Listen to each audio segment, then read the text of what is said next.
The views and opinions of this broadcast do not reflect the views and opinions of Armed Media, New Productions and its affiliates.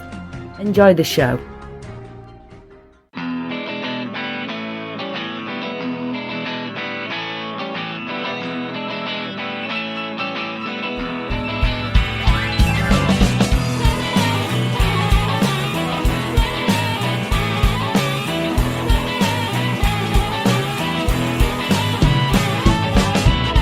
Teflon Pan Man. I'm the Teflon Pan Man.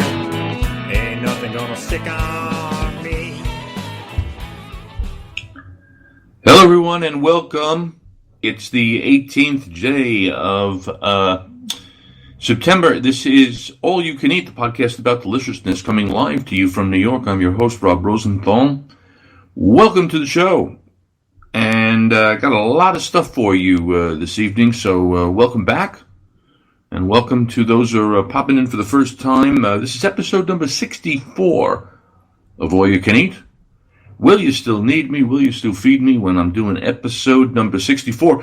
An episode entirely devoted to recommendations. I've got a lot of stuff I'm looking at. I've got a lot of things in front of me. I've got products.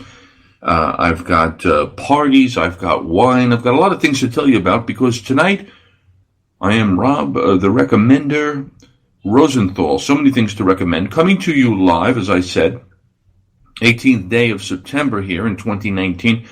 Coming from New York City, where it's lovely. I mean, it's right now, it's probably 65 degrees here at 8 o'clock at night on the East Coast.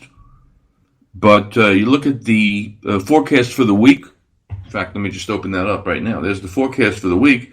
And I see, Friday, Saturday, Sunday, New York City, 81, 85, 85 degrees. So recommendation number one, by the way, is if you're not here now, this is an awfully good time to visit New York City, New York. Going to be 85 and sunny for the next 3-4 days. And it's a good place to be. So there's recommendation number one. And here's number two. I just want to get right into it because I really feel like, I recommend things generally around here and there. Sometimes it may be on Instagram, where I'm Real Rob Rosenthal, if you do the Instagram thing, Real Rob Rosenthal. Sometimes I may do it on Twitter, where I'm coming to you as a Short Order Dad. And other times I just could be right here on the All You Can Eat podcast, which, as you know, probably you can hear on iHeartRadio. When you search in the podcast for All You Can Eat or for Rob Rosenthal, there will be the 64 episodes as of today. And also we're on Spotify, so that's good too. You can get it there. But anyway, the point is I make recommendations. Why? Because I have a chance to try a lot of things. That's because I'm old. I've tried a lot of things. And it also, I get to move around a lot. It turns out that by, June 30th, by halfway through this year, I had already been to 10 countries this year. So I got a chance to, taste a lot of things, see things, try things. And yet, aside from having recommended that you be here in September in New York City, it's really the best time, one of the best times of year. First recommendation I'm coming to you at is for a service that I'm not so sure you can get all over the place. I know the people move around, but their operation is called Paella Party. And I think you would have to look at paellaparty.com. Let's see, hang on. Just going to look at their info, and it actually is, exactly as I expected. Paella Party, take it back, paellapartynj.com, because they are in New Jersey. I mentioned paellapartynj.com because a couple of weeks ago I'm invited to a party in NJ, coincidentally, and the first thing you can't help but notice walking into the home and stepping into the backyard is that there is a giant pan of it's the paella cooking pan. It's enormous. It's got to be 3 feet or so in diameter. Fire underneath, and there's a chef sautéing things in the pan. as he's preparing essentially a paella for what's going to end up being 30 to 40 people. And so they're there making it, and I had a little chat with him. How do you make this? And he's actually originally from Spain. He and the wife are doing this for years and years. They used to own a restaurant somewhere in New Jersey. Now all they do is they make paella, and they make it at your place for a crowd, and it's a great thing to do. The paella, incidentally, and this is the most important part of it, was outstanding. It was delicious, and it had seafood in it, and it had chicken, and it had sausage, so it was just yummy, delicious. And if you're in the area, and I think the area is probably New Jersey, but I know that they also spend time in Florida, so who knows? Anyway, you could look it up at paellapartynj.com. That's recommendation number 1, because paella is good, and it made for a nice party, man. And then, the way I would handle that, and I think they did this. This was also smart, by the way. One of the things you want to do when you have a party, especially with any kind of sizable crowd. I mean, if you're having more than 6, 8, 10, 12 people, all of a sudden you're getting 20 people. One of the greatest things to do, especially if you don't hire a bartender per se, is make a giant pitcher of drinks. And when you're having a paella party, what are you making? You're making sangria. And they literally had 2 giant pitchers of sangria. One was white, one was red. There was fruit, there was wine, right? It's great. And the other thing about paella, and it's kind of like I'm not saying it's a secret, but it's not widely known, that when the Spanish make paella, they make it with, in addition to the wine and the fruit, they put brandy in it. I've made paella, and I also wanted to give it a little bit more of a kick than you would get from the wine alone. You can use vodka because that's essentially flavorless, right? So you have red wine and or white wine, whatever. And you add a little booze. It could be, like I said, it could be vodka. It could be the brandy. The fruit goes in. Maybe you need a little bit of a touch of sweetness that could come in the form of a triple sec, or maybe even some type of a little bit of a lemonade or a peach juice, whatever. Easy to make. Feeds 20 people. You know what I mean when I say feeds? I mean it's good for a whole crowd, and it's got some potency to it. So paellapartynj.com. Now here's another one for you, by the way. Recommendation number 3 coming at you. New York City in September. paellapartynj.com. And here's a rosé wine that I've been drinking, and it's called Chateau Lagordon 2018 La Chapelle, like Dave Chappelle, like La Chapelle Gordon, Tête de Cuvée Rosé. It's a Côte de Provence, meaning that it comes from the southwest of France, the Provence region. It is a rosé. Now, here's the thing about rosé. It's become so popular that you could almost argue that it's become too popular. I don't care about its popularity one way or the other. I'm more interested in the actual product itself. I like drinking rosé. I like drinking good rosé, and I haven't had a lot of bad rosé. It's possible, but this is the good stuff. Chateau Lagordon 2018, La Chapelle Gordon. It's a blend of different kind of grapes that they would make this rosé with, a Grenache, a Syrah, a variety called Cinsault, but that's neither here nor there. It's a fruity wine. It's well-rounded. It has acidity to it, so it's really good with food. And, I think in general, my way of looking at wine is that it can be judged in one of 3 ways. Here's how I play it. I'm drinking the wine, and I go, okay, it's fine. It's forgettable. I mean, here's one of the 3 ways. You drink it and you go, yeah, it's fine, I'll drink it because it's got alcohol in it. That's category number 1. There are very few, but they exist, but there are very few that are so bad that you go, no, you know what? Just take that back. And by the way, if you should taste a wine in a restaurant and you're not happy with it, the reason you're tasting it is so that you're in a position to be able to say, hey, take this one back. My life is too short to drink this wine. Right? Okay. Category number 1, I'm drinking the wine. I go, it's okay. I only spent $10 a bottle for it. I can't expect it to be, the greatest wine in the world, but it's drinkable. It's doable.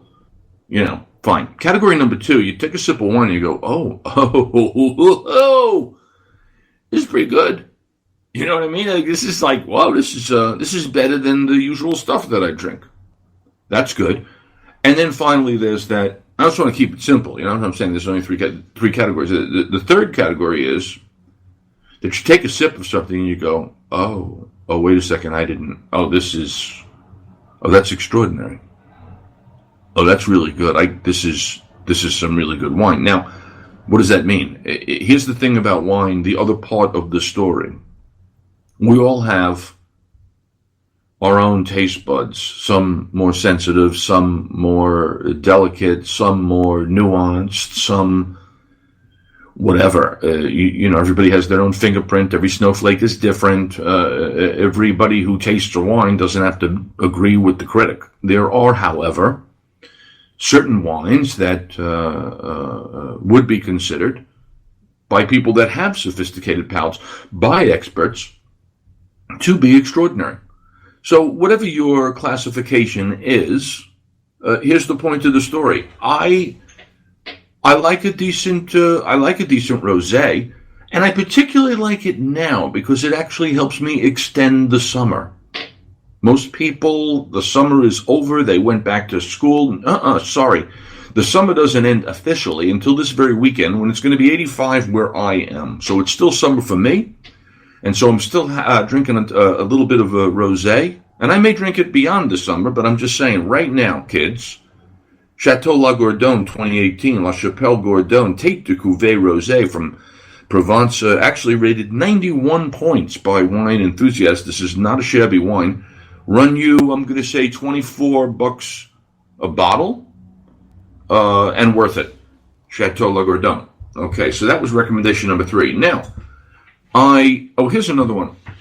Before I even get into this is all recommendations for you. This is all stuff that I've experienced, I've tried, and I'm under no obligation to promote, to comment on one way or the other. I'm just giving it to you as I feel it, based on my experience. I have some cookware that I got a while ago, so I've had a chance to use it now for a year. And I like it. I like it a lot. It's a 4-piece stackable saucepan set. What does that mean? It means it's actually three pans and one lid. That's what gives you the 4 pieces. And that one lid fits on all 3 of these things. You're only going to use one of these things theoretically at a time. One is is bigger. So, I don't know, was it like 6 quarts or 8 quarts? Like if you're going to, let me see if I can figure that out. Okay, no. It's irrelevant. Here's the point. There's a little bit of the 3 pieces fit together snugly. You got silicone handles, which are great. You got 2 pans that can come together and serve as a double boiler. So if you're ever in the position of having to kind of melt chocolate, that's how you do that. The fry pan is small, so you can cook eggs in that one. And then you got the basic, what appears to me to be like an 8-cup kind of just basic saucepan, the kind of thing that you would boil things in or steam things in. It's like a basic. So I really like it a lot. Anyway, it's brought to you by the people. It's called All Recipes, right? You know that I think it's a website, right? All Recipes. It's All Recipes cookware line, and the piece that I'm going to tell you about, and you can find it on allrecipes.com. But the ones in particular that I'm telling you about here are the 4-piece stackable set. I like it. I've used all the pieces. If you don't abuse them, they last nicely. They say it can go in the dishwasher. I've never once put it in a dishwasher. I don't believe that it's a really great idea to put anything that's good, whether it's a pan or a knife, in the dishwasher. I just don't think that the intensity of that heat in there is good. But anyway, so recommendation number 4, All Recipes, a 4-piece stackable set. You can find that on allrecipes.com. I like that product, and I don't put it in the dishwasher. I went to an event recently where I got a chance to sample a whole bunch of products brought to you by a whole bunch of companies. I'm going to tell you what it is that I thought was worth recommending in no particular order. I'm actually looking right now at a product called Crunch Master multi-grain crackers. I'm going to have one. Hang on. Notice the crunch. I'll tell you. Okay. Crunchmaster. Let's see if I can get right to the point here. Yeah, Crunchmaster. You can buy them pretty much anywhere that you shop, because their site, crunchmaster.com, has an option for, where to buy. They're sold at retail, although I got to imagine you can get these things on Amazon. Yes, you can. Of course you can. The thing about crackers, let's talk about crackers. I'm not I don't know. Crackers to me are neither, they're good to have. When you're having that cheese, it helps to have that crunch of a cracker. And it seems to me there's a couple of different kinds of crackers, like, and the texture matters, right? Because you may want super crunchy, or you may want the other kind, like the other kind being Ritz. Like, while there's nothing wrong with a Ritz, it does kind of dissolve in your mouth. You're not really using the Ritz so much for, well, the intense crunch that I'm talking about here. Like this cracker here, which is a baked cracker, right? So that feels good to me. Hang on. Listen to this. Listen to this crunch here.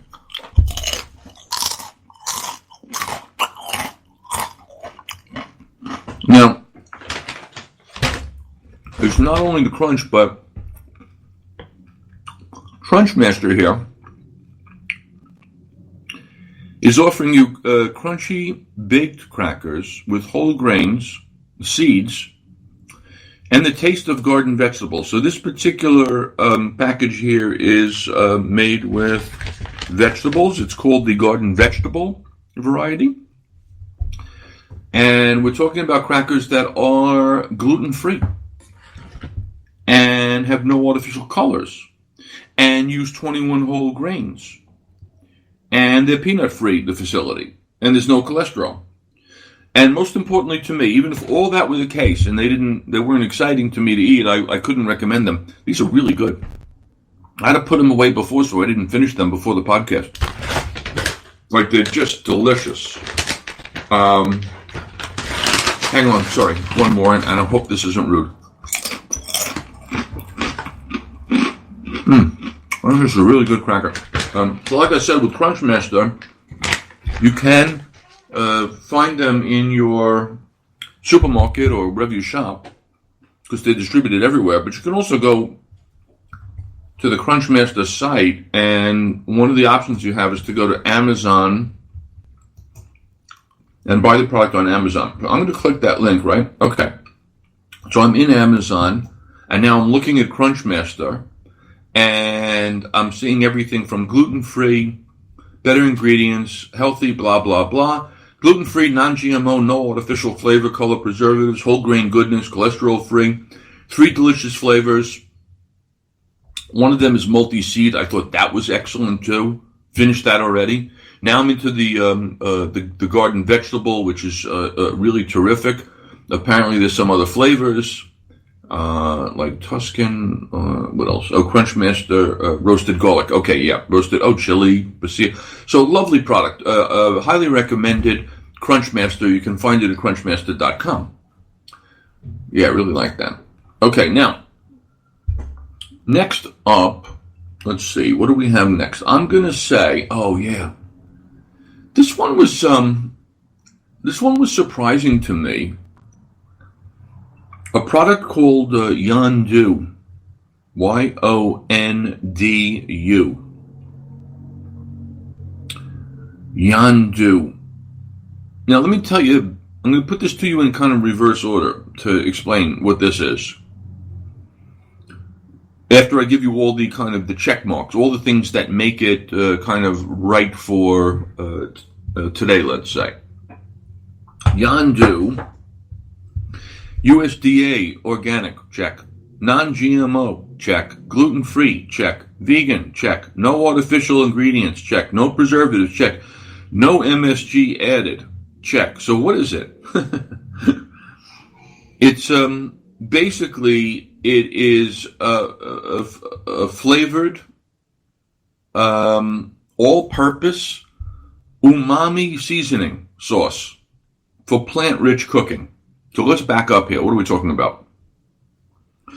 First of all, it's impossible not to notice all the foods that we're now eating that are from plants.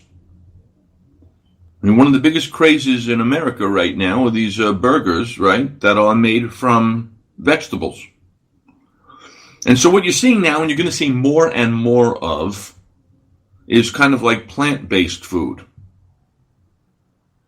And I think they're using, plant-based, plant-rich, as a descriptor, as copy, as words, because it kind of takes the onus off of words like vegetarian and vegan. So we're seeing a lot more food that's coming from plants. I mean, even before we were talking about making burgers out of this stuff, right? Cauliflower is like everywhere. I mean, cauliflower rice, cauliflower pizza, cauliflower steak. I mean, it's like, we're just seeing that. Like even milk, which I want to get to in a minute, because one of the products that I tried at this event that I went to was milk. But like milk, that we've had forever. But now all of a sudden we're getting, macadamia milk, almond milk, soy milk, hemp milk. What's the one now that everybody's kind of crazy about? What's the new milk that everybody? Oh, oat milk. Well, we can talk about whether or not you're getting milk from oats, but the point is that we're moving more and more, and I think it's a good thing, into a vegetable-based kind of orientation. And so now I present to you Yondu, which is the essence of vegetables in a bottle here. It comes in a bottle that looks like it's like a soy sauce bottle, and they call it umami seasoning. Now, what does that mean? Well, up until recently, most of us only, considered that when it came to your taste buds, there were only 4 different categories, right? There was going to be salt, and there was going to be salt, sweet. There was going to be bitter. There was going to be sour. And then some years ago, we started hearing about the 5th taste, the umami, which has been known for a long time to kind of the Asian population, the Japanese, the scientists over in that part of the world who discovered that there was a 5th characteristic that your tongue could recognize. They called it umami, and I think the best way to kind of explain what umami is to use the word savory, right? Because if you eat a piece of grilled steak, you're not thinking necessarily salt or sweet or bitter or sour. You're thinking, oh, that's meaty. That's meaty. It's the same thing when you have like a mushroom and soy sauce, right? And those kind of things. So umami is your 5th taste. And now somebody here, the people from Yondu, YONDO.US, by the way, when you want to find it online, YONDU.US, have come up with a seasoning, a liquid seasoning for plant-rich cooking that is, I tasted it, straight up. It was really good. And it's not meant to be eaten straight up. It's meant to take a couple of drops and put it in your food and bring a lot of flavor to food.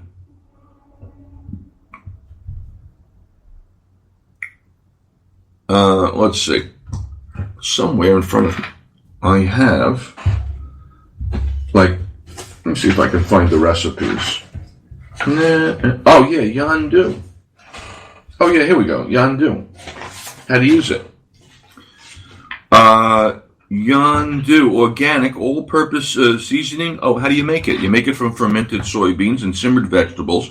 Used while cooking, it enhances the taste of your ingredients without masking their flavor. It's a time saver and a serious flavor booster due to its naturally high umami content and ability to add savory flavor to the vegetables you cook every day. How to use it. Add a couple of teaspoons to stir fries or to soups or anywhere that you need a boost of flavor. So, they even sent me some recipe cards. You could take some radishes here and some olive oil and some scallions and then you saute the radishes, and then you add a little hit of this, like a couple of teaspoons of this yandu stuff, and you have fabulous, sauteed radishes. So yandu, I got to be honest with you, I was impressed, tasted it, liked the idea, liked the product, liked what it does to the food. If you're interested in adding a little bit of umami flavor, and who wouldn't be, to your vegetables, you get yourself some yandu. Do they sell this also? I don't know. You can buy it right here online. I don't know what the retail situation is. I know that I like the product. YONDU.US. Add some flavor to your food. Now, here's another one for you.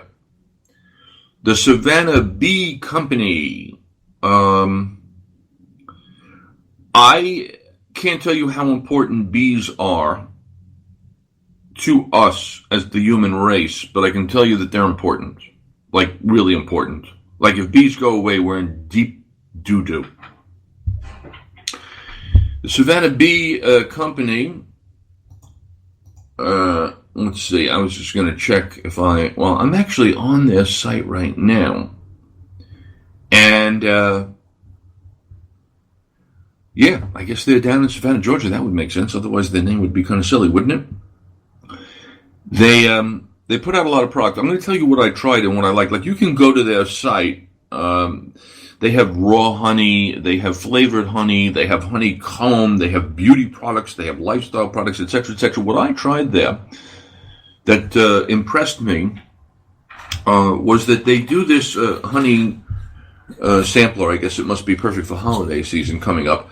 And there are 3 little bottles of honey. One is kind of the basic whipped honey. That's your original kind of honey. That's not going to be a surprise to you. Then they do a whipped honey with chocolate.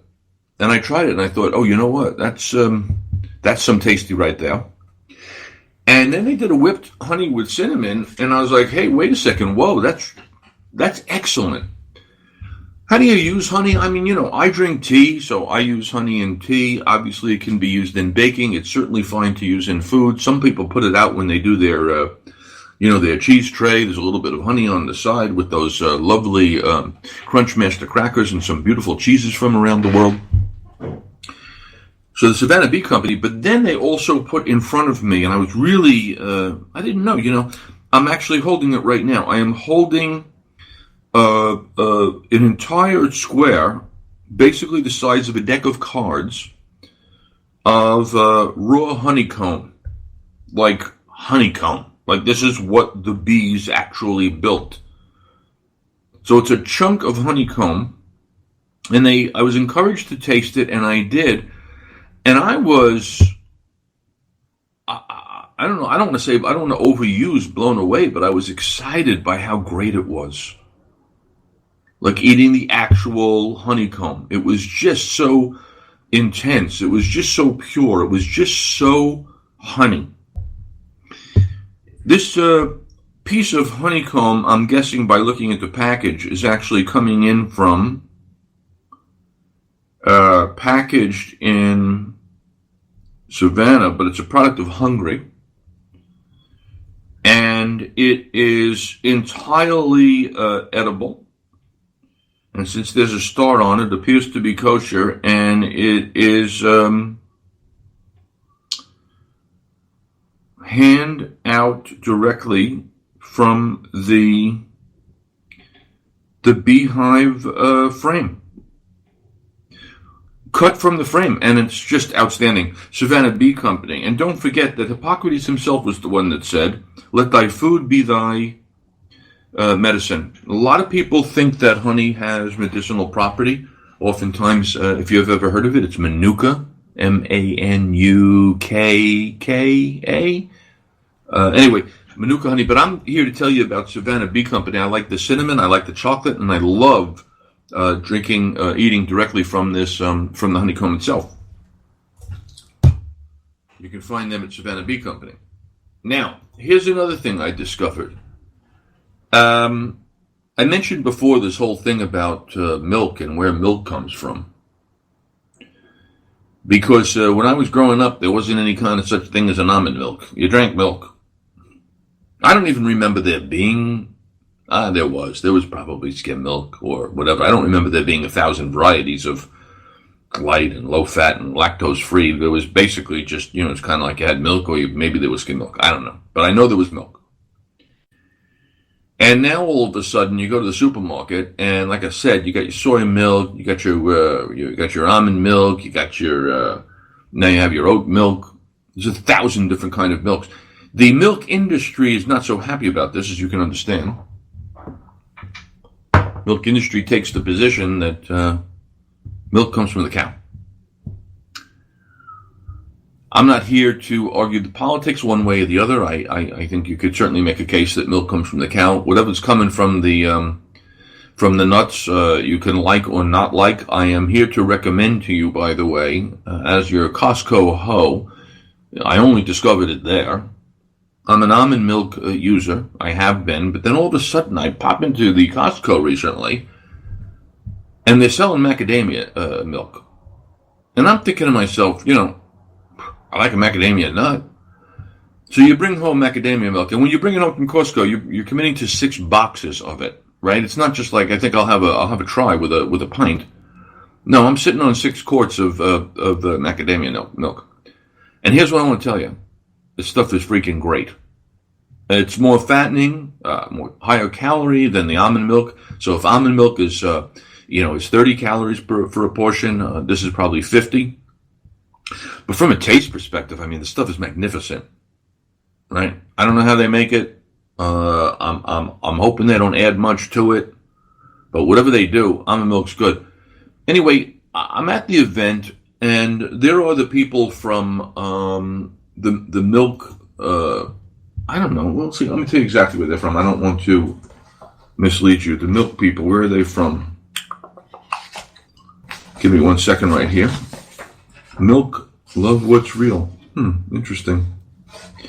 Doesn't say where they're from, but they obviously were people that were in the business of milk. I'm looking now at a brand of milk that came to me from Organic Valley. In this case, it's a low-fat milk. But here's what I want to tell you. Wherever it comes from, you can do your own scientific comparison as to where you're getting more nutrients, more calcium. Some people apparently have difficulty in digesting the lactase. I don't know. Here's the thing. They put in front of me at a table a bottle of milk. The size of the bottle, I'm going to say, was 1 pint, 16 ounces. It was ice cold. It came with a straw. I took a sip. It was like sipping ice cream. Whole milk, ice cold, out of a glass bottle. I don't know anybody that does that anymore. Maybe my Uncle Barry may be the only human who still drinks, if he even does, whole milk cold. But I'll tell you what, man, it was like having dessert. Holy wow, was that good. And now that I'm looking at it, milk anyway, and that chocolate honey, imagine you whip those 2 things together. Woo! With some ice. That's my kind of smoothie. And then you throw in a little vodka. Okay, ladies and gentlemen, my next recommendation is a new cocktail called the Rob, where you take whole milk with ice, chocolate honey, and a shot of vodka. Or better than vodka. I'm just inventing this as we go. What if we put in that what's that tequila? Everybody's favorite tequila? But it comes in with like chocolate flavored. Oh my God, how great would that be? Like instead of making a White Russian, you make kind of like a tequila Russian. So it would be like that chocolate flavored tequila with whole milk and this chocolate honey and ice, and you blend that up. I want that like almost after I'm done doing the show. I would have it now, except then I would leave you unattended for the next 4.5 minutes. Not right. Yeah, so anyway, the story on the milk, I only want to say that, for what it's worth, holy wow, when you drink at this point, all these years later, I don't remember the last time I had whole milk, but a shot of whole milk, ice cold, wow, I might as well have been eating ice cream. That's how good that was. I got more recommendations. I'm not kidding around with you. I got Coleman Natural Foods. Now, You might have seen them before. I've seen them for years. You go into the supermarket, there's Coleman over there selling a nice piece of steak, right? It's better, it's leaner, it's cleaner, it's more organic, it's more expensive, it's all those things. But Coleman is good, solid American brand, bringing you essentially natural foods, mostly in the form of meat product. And the thing that they brought to the table here was a pulled pork product. And I'm going to tell you that the pulled pork product was excellent. And generally, what Coleman brings is deliciousness. I have some other things from them that I haven't tried yet. They do like a nice bacon, and they're going to do bratwurst and this kind of thing. But certainly, I have no problem at all recommending the Coleman Natural package of pulled pork. What you should know is that they did a little collaboration with the people from Budweiser. And if you hear sirens in the background, it's because we are in New York City. That's, and we're live. And it's not edited out. There's going to be sirens happening here. So Coleman goes into some kind of marketing promotion collaboration with Budweiser. And what appears similar to like a six-pack is filled with one package of this pulled pork and a package of their bratwurst, and there's a package of ribs in there. So you may see in your supermarkets in the very near future a Budweiser Coleman joint collaboration with a whole lot of good stuff in it. So there you go. I certainly like the pulled pork. And I like Coleman products just in general. So there's a recommendation for you. I have lost track of the number. I'm going to say that was the 7th. I'm not sure I concluded the milk, but there's honey. There was a cocktail. Anyway, it doesn't really matter the money. I told you about Crunchmaster. I really like it. I really like that stuff a lot. Grain-free, multi-seed, multi-grain with the garden vegetable I thought was good. They do some cheese crisps that are made with Asiago, Parmesan, and white cheddar. That can't be bad. Yeah, I was impressed. Crunchmaster does a nice job, and that's a great crunch on that. Then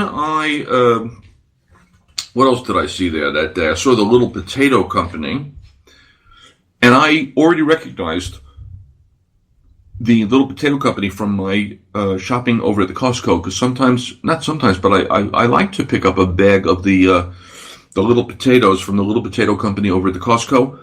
Yummy. All good, nice product. Speaking of potatoes, I also met the folks from North Carolina sweet potatoes. I will confess to you that I looked at these people and I said, please somebody help me, please explain the difference between the sweet potato and the yam. I can't tell you that I know even now today what the answer is, other than the fact that yams come from a long way away. I don't know, Africa, South America, wherever they're from, and they're not the same as sweet potatoes. Sometimes they show up here in this country and they get mistakenly marked as sweet potatoes. Here's what you need to know. And forget about yams, because I'm here to tell you about sweet potatoes. Two things. Number one, about half of the sweet potatoes in this country actually come from North Carolina. And they're proud of them.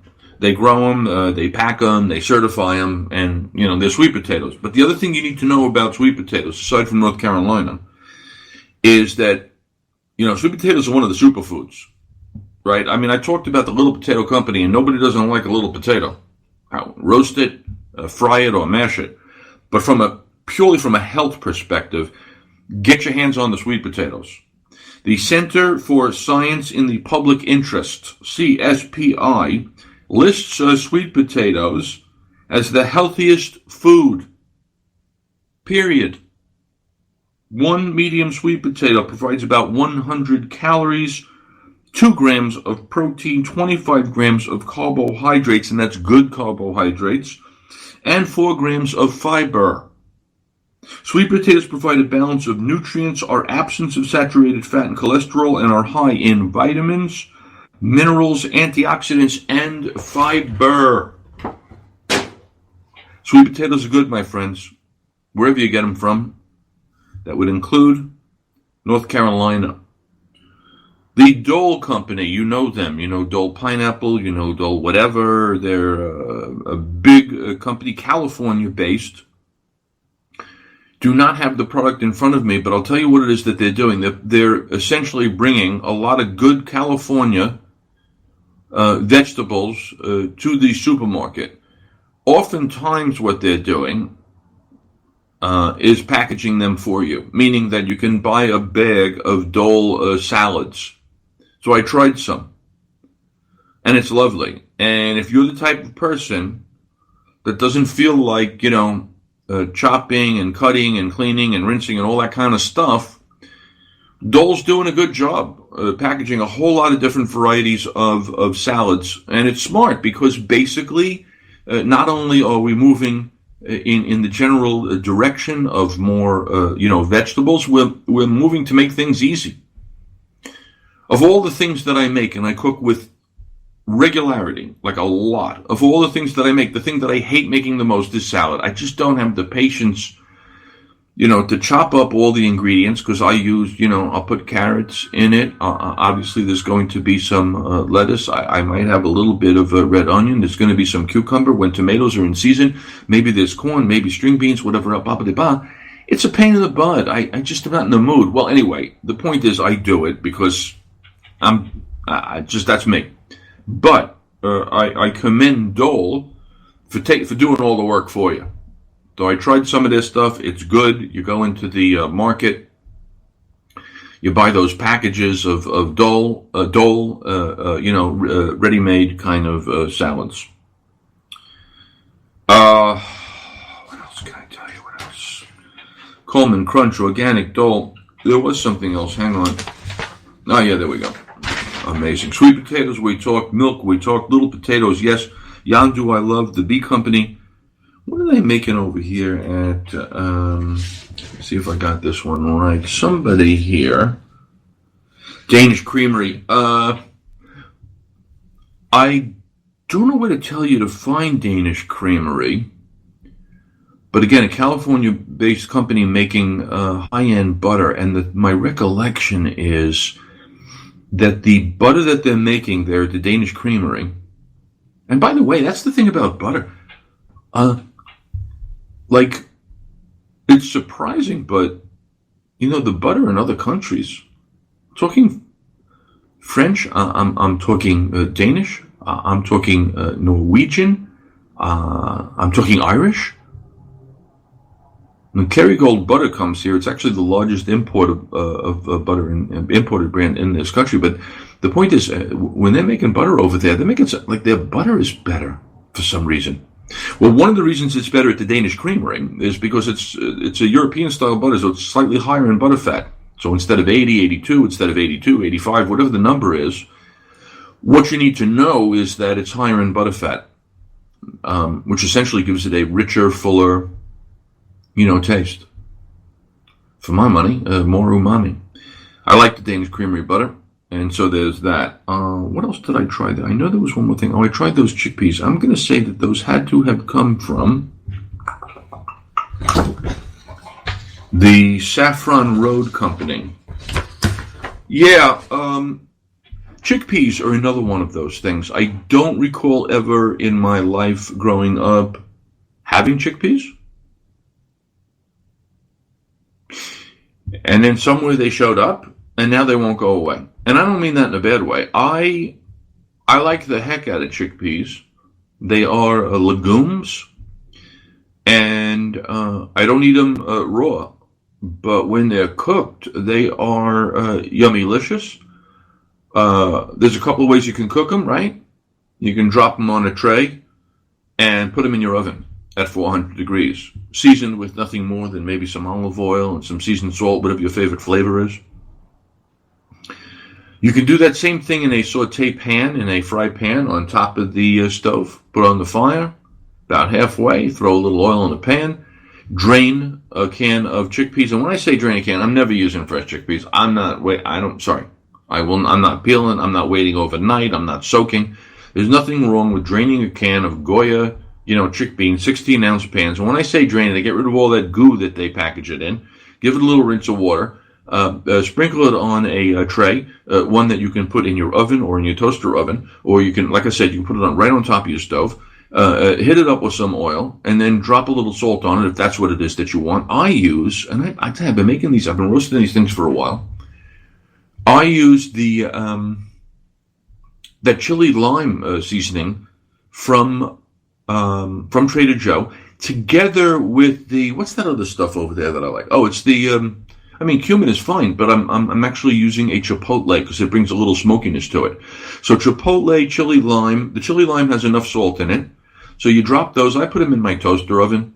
And so you can either go for a toast function, or you can maybe put it on the bake function, 40 minutes, 40 minutes, 400 degrees, maybe 12, 15 minutes. They get a little crispy on the outside. They stay soft on the inside. They are delicious. You can eat them straight up, or you can add them to a salad, or you can add them to, a dish, whether it be a soup dish, whether it be a chicken dish, whether it be a pasta dish. That lovely little textural component, the great taste, healthy, are all good on the chickpeas. I like them. Happy to have them. And, right, and then finally, so the thing about Saffron Road was that I tasted they're like chickpea snacks, so they're like crunchy. They made them crunchy. I don't, that's not my thing. Nothing wrong with the product. I don't like the crunchy, chickpea. Give me a crunchy cracker.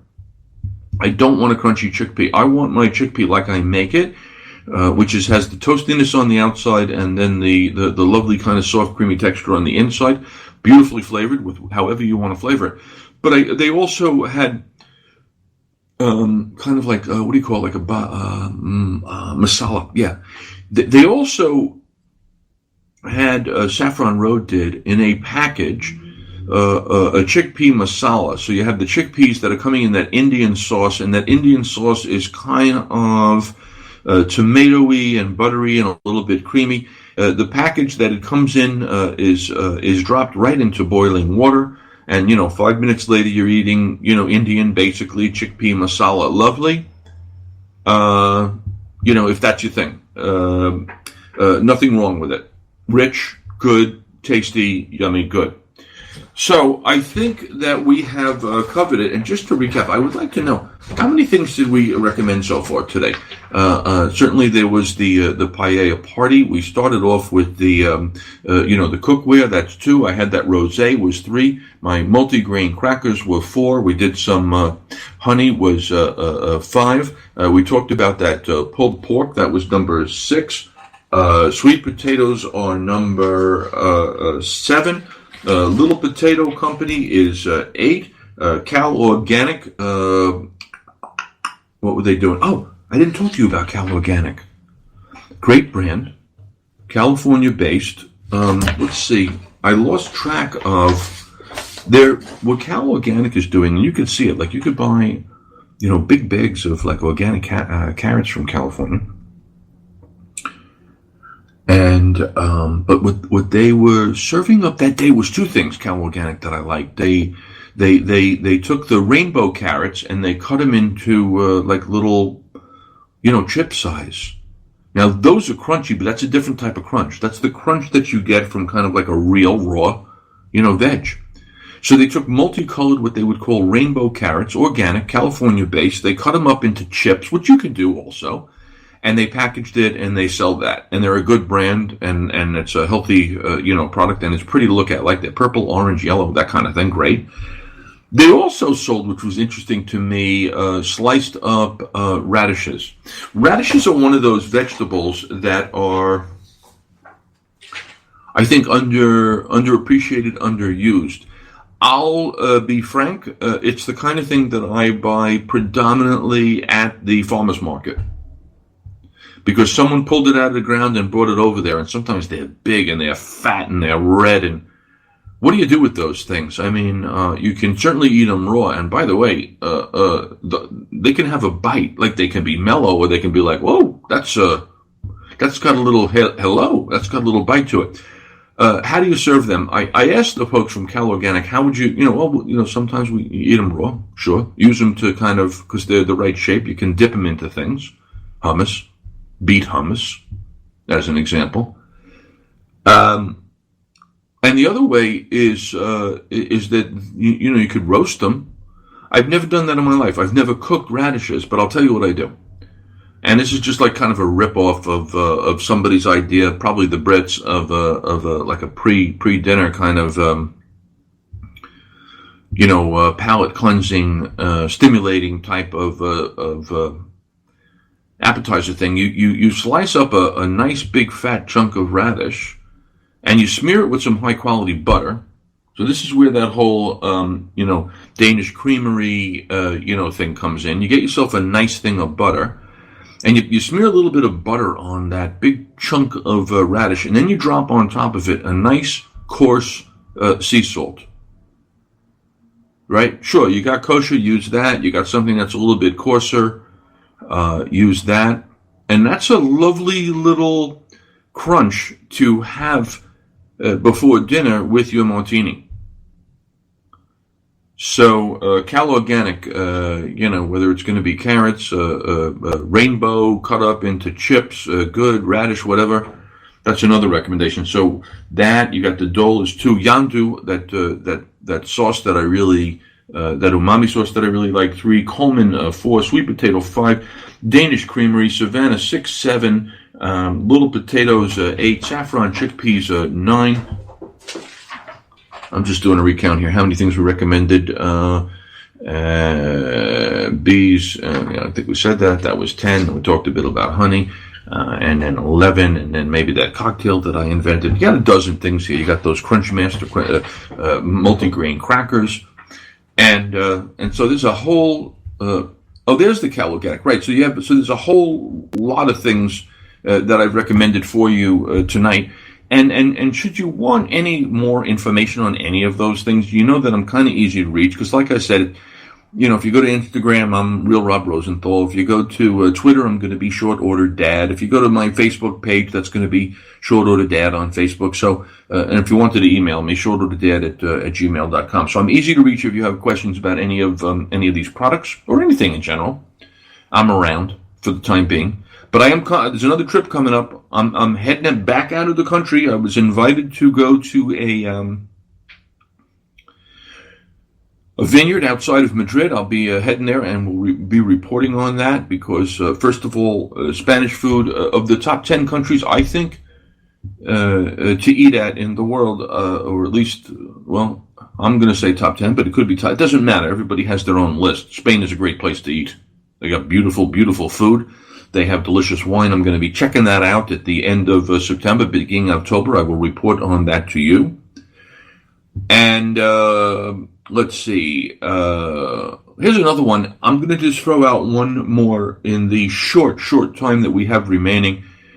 Sam Sifton, who controls the food operation over at the New York Times, writes today, Wednesday, as a freestyle cook. He throws out a recipe that surprised me. I'm reminded of the recipe because it uses milk. And he says this, he goes, I'm going to freestyle cook tonight in the spirit of improv and make what we call a no-recipe. And he takes chicken and he braises it, and catch this now, you ready for this? He's braising chicken in chocolate milk. Now, it just, honestly, you got to be honest, it sounds kind of gross. And he said it's a convenience store take on Mexican mole, and he'll have it with rice and maybe some refried beans. Yes, chicken braised in chocolate milk, he says. Listen to this. Bear with me. It's great. You'll need only bone-in, skin-on chicken thighs, salt and pepper, chili powder and jalapenos, and the chocolate milk. And here he's going, whole milk, as we talked about before, best possible available, which means probably you're going to make it homemade. There's an actual recipe for a dish, but he's not even going to the recipe. He's just saying, do this. Salt and pepper your chicken thighs, sear them skin side down in a high-sided pan that you put some neutral oil in, right? Get them good and brown, and then haul them out of the pan, set them on the side, lower the heat a little bit, and bloom a couple of tablespoons of chili powder. So you're putting a little chili powder in that chicken fat in there, just for a minute or two. You'll smell it and you go, okay, that's ready, that's good. And then you put in 2 or 3 jalapenos that are stemmed and seeded. Then you add to the pan a couple of cups of chocolate milk. It's unbelievable to me, but I get where this is going to be good. A couple of cups of chocolate milk for every 6 or 8 chicken thighs, and you nestle the chicken back into it, and you simmer all that for like a half hour or 45 minutes, and it's good to go. I haven't had it, so I'm recommending the concept. I will try it at some point. But yeah, I just think it takes us full circle, my friends, because I do buy those chicken thighs, skin on and bone in if you want, or skinless and boneless at the Costco. Anyway, it's our time to say goodbye. Pleasure to be with you again live here on episode 64. Rob, the Recommender Rosenthal, coming to you with All You Can Eat. It is the podcast about deliciousness. Come back with me next Wednesday night at 8 p.m. on the Eastern Standard Time, and we'll do it again. In the meantime, you need anything, you know how to reach me.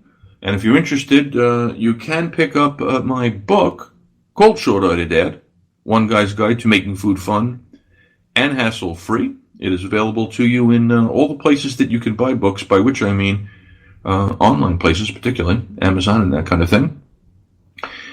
And so, there you have it, my friends, all you can eat. Until next week, remember, life is short, so never waste a meal.